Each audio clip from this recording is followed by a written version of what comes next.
Que ferais-tu si je te disais que, au plus profond des jungles, se cache une structure si colossale qu'elle défie toute explication? Des temples perdus aux chambres secrètes remplies d'artefacts oubliés, aujourd'hui nous révélons une découverte qui pourrait réécrire l'histoire. Numéro 6, le mur de Kemanawa. Le mur de Kemanawa, caché dans les profondeurs de la dense forêt de Seua, sur l'île du nord de la Nouvelle-Zélande, a fasciné de nombreuses personnes pendant des années, provoquant des débats passionnés et inspirant plusieurs théories sur ses origines. Certains pensent qu'il s'agit d'une formation géologique naturelle. Le mur lui-même est constitué d'un type de roche qui se forme lorsque la pierre ponce pyroclastique se solidifie après une éruption volcanique, tandis que d'autres soutiennent qu'il s'agit d'une structure artificielle, possiblement créée par une civilisation ancienne. Sa découverte n'a fait qu'approfondir le mystère, soulevant plus de questions que de réponses et laissant experts comme passionnés spéculer sur sa véritable fonction et sur les personnes qui auraient pu le construire, si tant est qu'il ait réellement été édifié par des humains. Ce mur mystérieux a été porté à l'attention du public pour la première fois au début des années 1990 par l'historien et auteur Barry Braceforth. Alors qu'ils exploraient les légendes maoris locales concernant d'anciennes structures de pierre cachées dans la forêt, Braceforth et une petite équipe d'aventuriers sont tombés sur le mur. Cependant, il est probable que les chasseurs et les habitants des bois locaux, qui connaissaient la région depuis des années, étaient déjà au courant de son existence. Le mur lui-même mesure environ 10 mètres de haut et est constitué de grands blocs de pierre lisse, disposés avec une précision incroyable sur toute sa longueur. Ces énormes blocs s'emboîtent si parfaitement qu'ils rappellent aux experts des structures antiques célèbres, comme la maçonnerie des Incas au Pérou.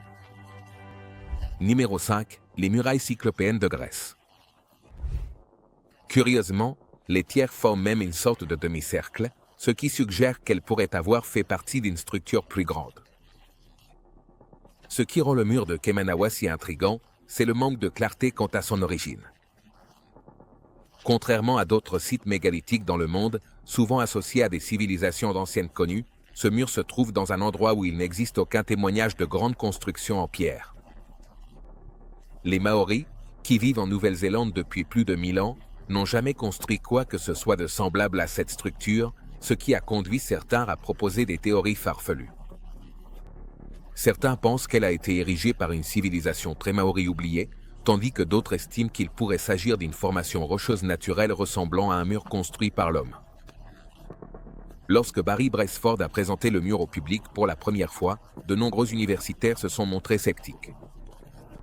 Les géologues et les archéologues ont suggéré que le mur n'était qu'un simple résultat naturel de l'activité volcanique, les pierres ayant été façonnées par l'érosion et les failles. Mais cette explication n'a pas convaincu ceux qui étaient fascinés par la précision, la taille et la disposition du mur, et bientôt des archéologues amateurs ainsi que des historiens alternatifs ont commencé à proposer des théories plus intrigantes. L'un des aspects les plus fascinants du mur de Kemanawa est la taille et la précision des blocs de pierre. Certains mesurent jusqu'à 2 mètres de long, 1 mètre de haut et 1 mètre de profondeur, et certaines pierres pèsent plusieurs tonnes. Ces blocs sont similaires en taille à ceux utilisés dans la construction de monuments célèbres comme Stonehenge ou la Grande Pyramide de Gizeh. Cela a amené beaucoup de gens à se demander comment ces pierres ont pu être déplacées et placées avec une telle perfection, surtout dans une forêt aussi reculée et dense, sans outils ni technologie moderne. Une exploration plus approfondie de la zone a révélé d'autres formations de pierres qui pourraient suggérer que le mur fait partie d'une structure plus grande enfouie sous le sol de la forêt. Des terrasses et des marches ont été découvertes, ce qui laisse penser à une structure artificielle. Le mur, non signalé et peu connu en tant qu'attraction touristique, est aligné avec les points cardinaux. Ces blocs de 3 à 5 tonnes et l'absence de carrière à proximité renforcent le mystère de sa construction. Les théories sur son origine varient. Certains avancent l'hypothèse d'une civilisation très maori qui l'aurait utilisée comme forteresse ou temple, tandis que d'autres géologues l'attribuent à une formation naturelle de colonnes de lave. En l'absence de matière organique pour une datation au carbone, les études géologiques suggèrent qu'il pourrait être antérieur aux Maoris. Son alignement et son tracé rectiligne ont donné lieu à des théories selon lesquelles il aurait servi d'observatoire astronomique ou fait partie d'un ancien réseau de routes. L'unicité du mur de Kemanawa réside dans le fait qu'il s'agit de la seule structure de ce type en Nouvelle-Zélande et en Polynésie. Cela a suscité des théories sur d'éventuelles connexions avec des civilisations lointaines d'Amérique du Sud ou d'Asie du Sud-Est. La structure présente des similitudes avec le monument de Yonaguni au Japon, également construit avec des blocs de pierre taillés avec précision. Les pétroglyphes et gravures découverts dans la région, représentant des figures et des symboles humanoïdes inhabituels, suggèrent l'existence d'une civilisation pré-maori dotée de connaissances avancées en construction de pierre. Le mystère du mur continue d'intriguer ceux qui étudient l'histoire ancienne de la Nouvelle-Zélande. Numéro 4. Göbekli Tepe. Göbekli Tepe est un site archéologique situé dans le sud-est de l'Anatolie, en Turquie, qui remonte à 9500 avant Jésus-Christ. Il est célèbre pour ses structures circulaires dotées de piliers de pierre sculptés représentant des figures humaines et animales. Le site de 8 hectares comprend une colline de 15 mètres, des habitations, des carrières et des puits néolithiques. Initialement considéré comme un lieu sacré de rassemblement par l'archéologue Klaus Schmidt en 1995, des découvertes récentes de maisons et de systèmes d'eau suggèrent qu'il s'agissait d'un établissement permanent. Göbekli Tepe marque le début de l'ère néolithique au sud-ouest de l'Asie, bien que le débat se poursuive quant à savoir si l'agriculture a précédé les établissements. Malgré sa complexité, le site ne présente pas de preuves claires d'agriculture, bien qu'il existe des indices de transformation des céréales. Les grands enclos de pierre ont d'abord été interprétés comme des temples primitifs, mais des études récentes indiquent qu'ils ont été comblés par des glissements naturels. Le site, construit sur un monticule artificiel sur un plateau calcaire, offrait une vue sur la plaine de Haran et un accès à des ressources vitales. Son aménagement comprenait des systèmes de collecte d'eau et il était entouré de prairies et de forêts clairsemées. Les fouilles continuent de révéler des artefacts sur le versant sud, y compris une grotte ornée d'art rupestre. Göbekli Tepe a été occupé pendant le néolithique pré-céramique, de 9000 à 7600 avant Jésus-Christ, marquant la transition vers la vie sédentaire. Klaus Schmidt pensait initialement que le site datait de la première période agricole et que nous y menions des fouilles. Ces installations monumentales, qui sont typiques de Göbekli, selon les outils en pierre retrouvés sur place. Mais la datation au radiocarbone a montré plus tard que le site était encore plus ancien. Finalement, de nouvelles méthodes de datation des matériaux organiques trouvés dans le plâtre ont donné des résultats plus précis, ce qui situe l'utilisation du site fermement au Xe millénaire avant Jésus-Christ. Schmidt a proposé un modèle avec 3 couches architecturales, mais depuis, ce modèle a évolué en 8 phases distinctes, couvrant une période d'environ 1500 ans. Ces phases montrent le développement des tertres de Göbekli, de grands enclos circulaires, des changements dans les structures et des périodes d'abandon. Les premiers bâtiments circulaires de Göbekli Tepe, construits à la fin du Xe millénaire avant Jésus-Christ, mesuraient entre 10 et 30 mètres de large et comportaient des piliers en forme de T, dont certains atteignaient jusqu'à 7 mètres de haut et jusqu'à 50 tonnes. Les piliers de Göbekli Tepe sont décorés de sculptures détaillées d'animaux, comme des lions, des taureaux et des oiseaux, qui avaient probablement une fonction religieuse ou symbolique. Les figures humaines sont rares dans les sculptures, mais certains piliers présentent des bras humains sculptés et des pagnes, ce qui suggère qu'ils pourraient représenter des divinités ou des ancêtres. Et, tu sais, tu te tiens au milieu de la pierre du vautour, c'est immense. L'importance du site a commencé à décliner vers le début du 8e millénaire avant Jésus-Christ, lorsque l'agriculture et l'élevage se sont imposés, changeant le mode de vie des humains dans la région. Le plateau de Göbekli Tepe, façonné par des siècles d'érosion et d'exploitation de carrières, continue de révéler des connaissances importantes sur les sociétés humaines primitives et leur architecture. Classé au patrimoine mondial de l'UNESCO en 2018, ce site antique demeure une pièce maîtresse dans notre compréhension de l'ère néolithique et du développement des établissements humains à grande échelle. Le néolithique pré-céramique se divise en 2 phases. Le néolithique pré-céramique A3, de 9600 à 8800 avant Jésus-Christ, et le néolithique pré-céramique B, de 8000 à 7800 avant Jésus-Christ.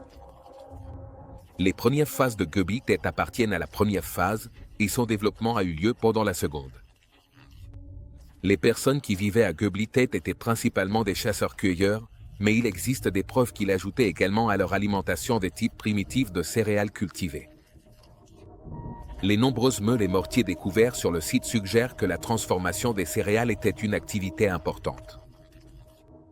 Les trolls archéologiques indiquent également que les gazelles étaient chassées de manière intensive, en particulier pendant les mois d'été et d'automne.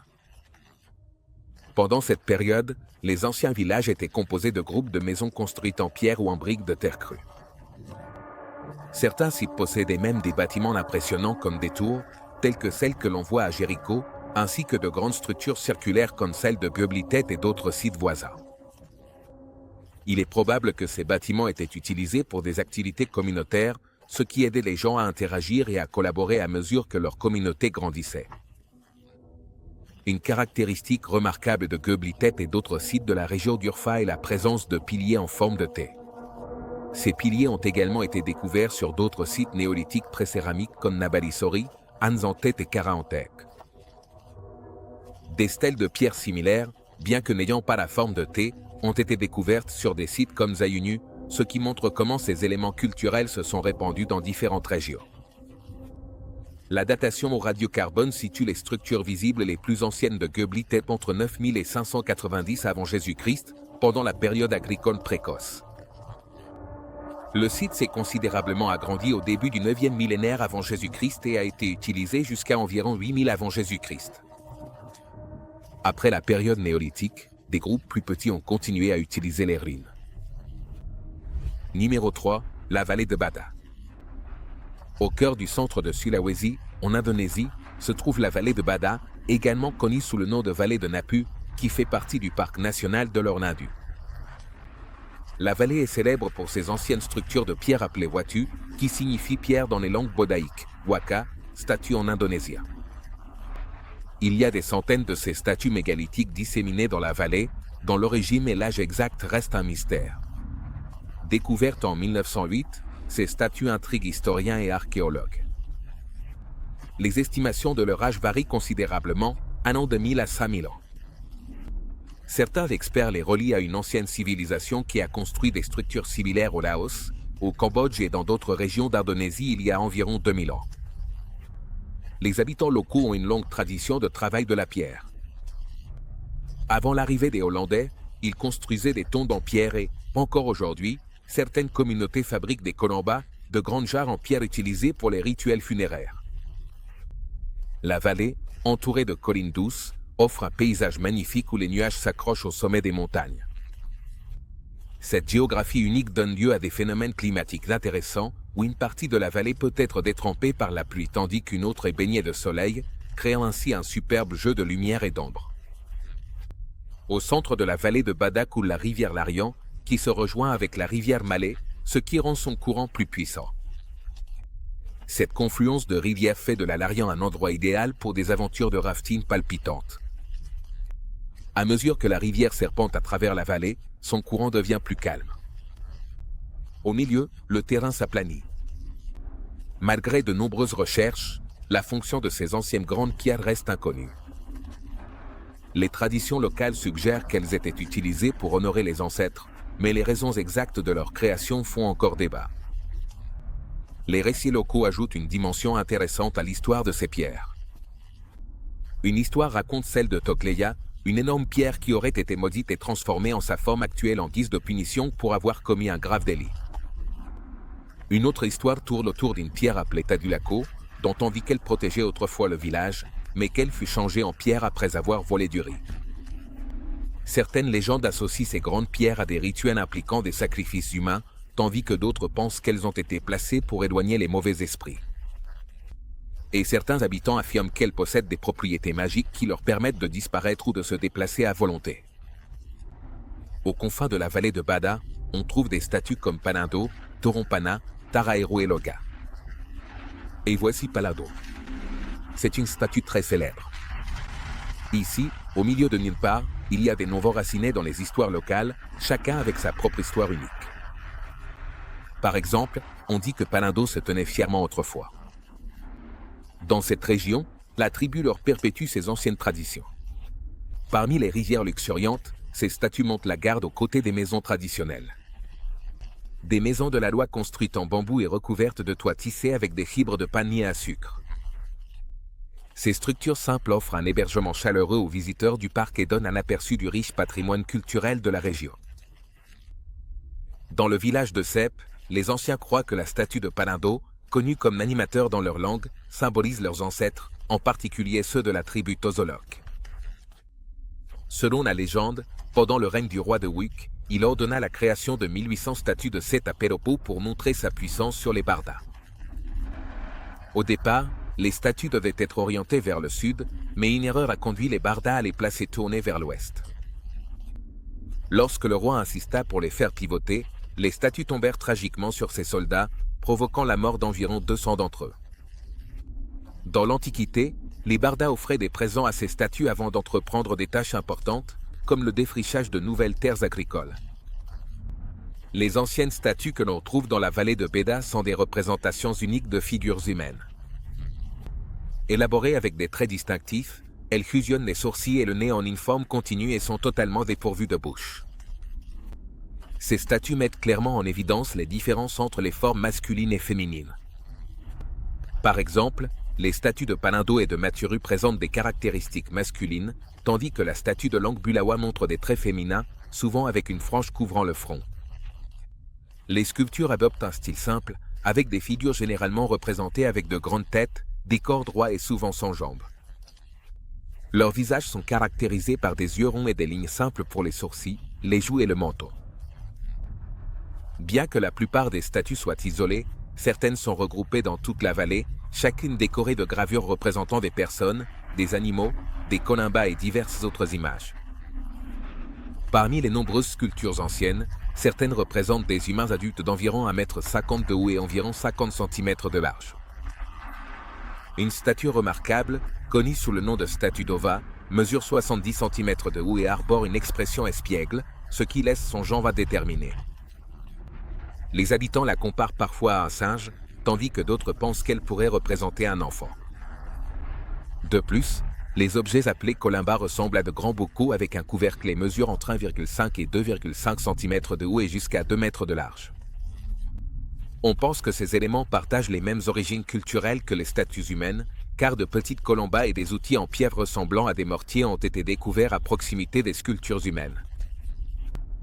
Le mystère des anciennes pierres de la vallée de Badr continue de fasciner aussi bien les chercheurs que les habitants, car elles révèlent une histoire riche et un folklore qui ne demande qu'à être exploré plus en profondeur. Numéro 2, Tiwanaku. Tiwanaku est un site antique situé près du lac Titicaca, dans l'ouest de la Bolivie, connu comme le cœur de l'empire Tiwanaku, une civilisation hautement avancée qui a prospéré entre l'an 300 après Jésus-Christ et l'an 1000 après Jésus-Christ. Cette civilisation était remarquable pour son architecture, son ingénierie et son agriculture innovante.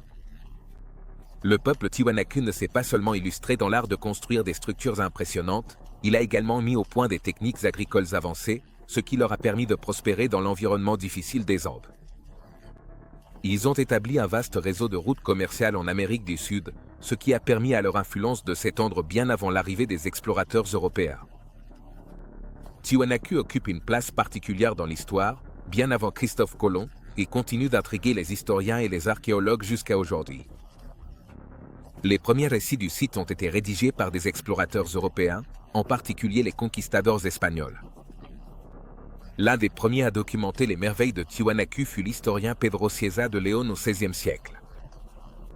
Ses écrits décrivaient les imposantes ruines qu'il avait découvertes, ce qui a éveillé la curiosité sur la façon dont une civilisation aussi grandiose avait pu exister. Le simple mystère de la construction de ces structures a captivé les chercheurs pendant des siècles. À la fin du XIXe siècle, les études sérieuses sur Tiwanaku ont commencé. En 1877, l'archéologue américain Ephraim George Skier visita le site et prit des notes, fit des croquis et des observations minutieuses qui révélèrent la complexité de son architecture.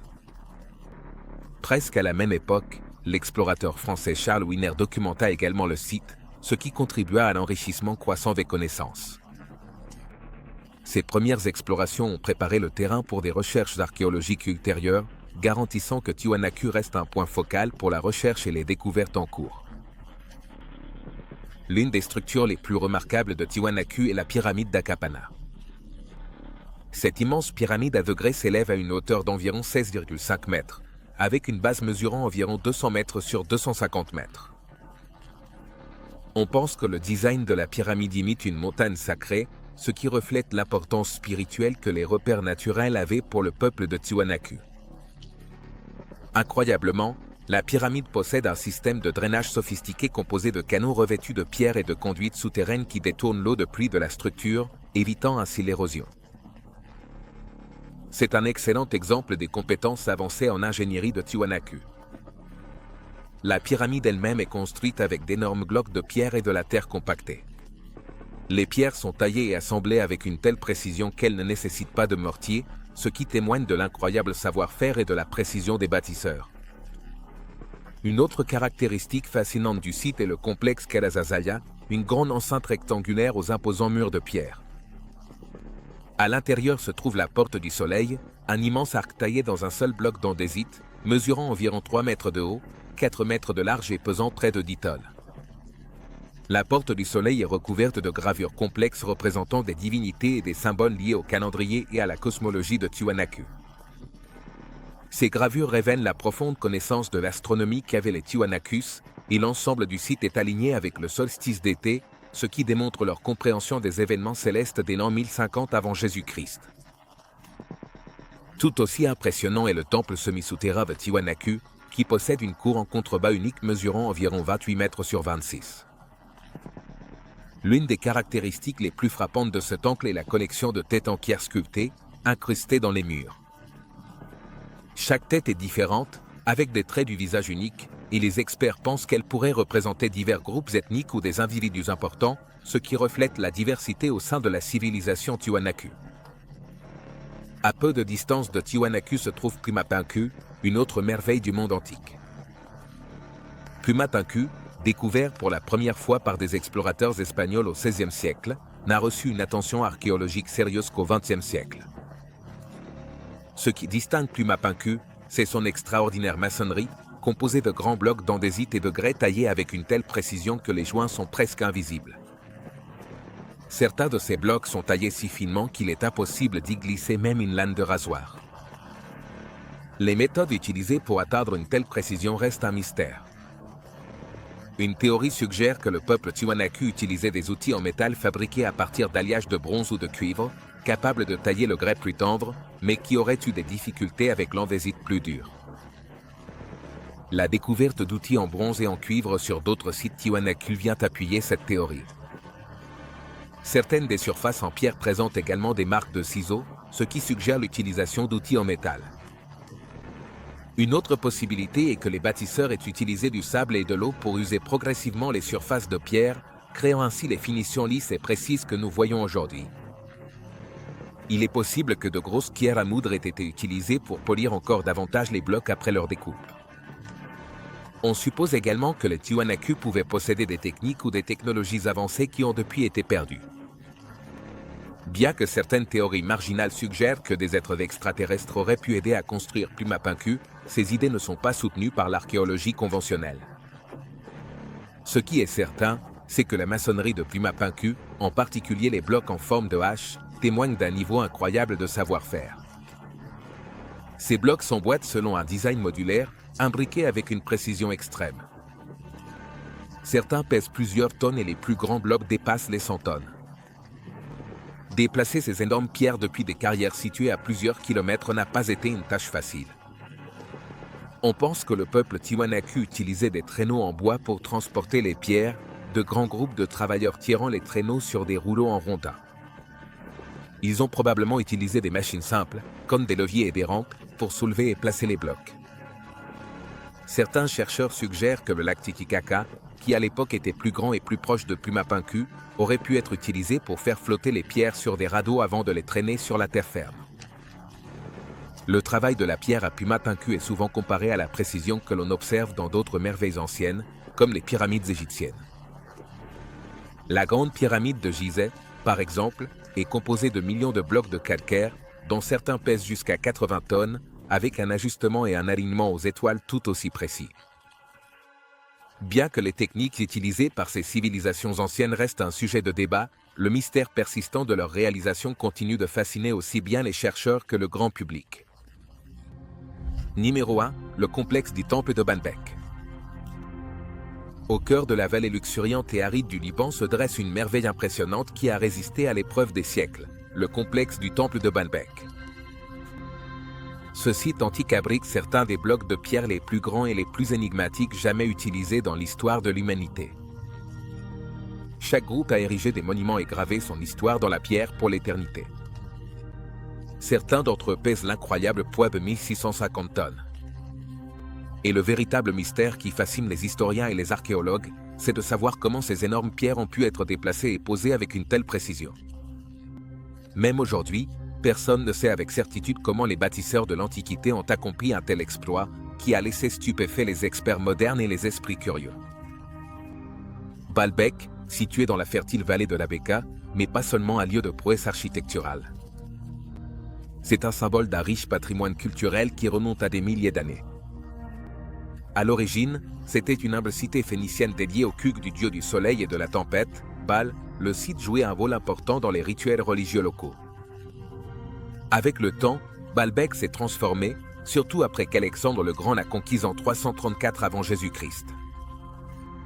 Sous son influence, l'architecture et la culture grecque se sont fusionnées avec les traditions locales, posant ainsi les bases de ce que Baalbek allait finalement devenir. Lorsque les Romains ont pris le pouvoir, ils ont reconnu l'importance stratégique et religieuse de Baalbek et ont commencé à en faire un grand centre cérémoniel au 1er siècle avant Jésus-Christ. Au cœur de cette transformation se trouvait le temple de Jupiter, l'un des plus grands temples de l'Empire romain. Il comptait 54 colonnes colossales en granit, chacune s'élevant à 21 mètres dans les airs. Bien que seules 6 de ces magnifiques colonnes soient encore debout aujourd'hui, elles dominent le paysage et offrent un aperçu de l'ancienne grandeur du temple. Non loin de là, le temple de Bacchus se distingue par son art romain impressionnant et ses sculptures complexes, représentant des scènes de mythes et de célébrations. Non loin de là, le temple de Venise présente une forme ronde unique, rompant avec le style architectural romain typique. Les prouesses d'ingénierie à Baalbek, en particulier la capacité à déplacer et à placer des blocs de pierre aussi énormes, le placent au même rang que d'autres merveilles, comme les pyramides égyptiennes et Stonehenge. L'une des caractéristiques les plus incroyables de Baalbek est la chambre du roi, où d'énormes blocs forment les murs et le plafond. Cette ancienne merveille n'était pas seulement un bâtiment. C'était un centre culturel qui attirait des gens de tout l'Empire romain pour des festivals religieux et des jeux mêlant traditions romaines et locales, à l'instar d'autres sites romains comme le Panthéon de Rome. Construite loin du cœur de Rome, la partie la plus impressionnante de Baalbek est le Triliton, un ensemble de 3 blocs de pierre gigantesques qui forment les fondations du temple de Jupiter. Chaque bloc mesure environ 20 mètres de long, 4 mètres de haut et 4 mètres de large, et pèse environ 800 tonnes. La précision avec laquelle ils ont été assemblés sans aucun mortier continue d'étonner les chercheurs. Non loin de là, dans une carrière située à seulement 900 mètres du complexe du temple, se trouve la pierre de la femme enceinte, un énorme monolithe d'environ 20 mètres de long et pesant près d'une tonne.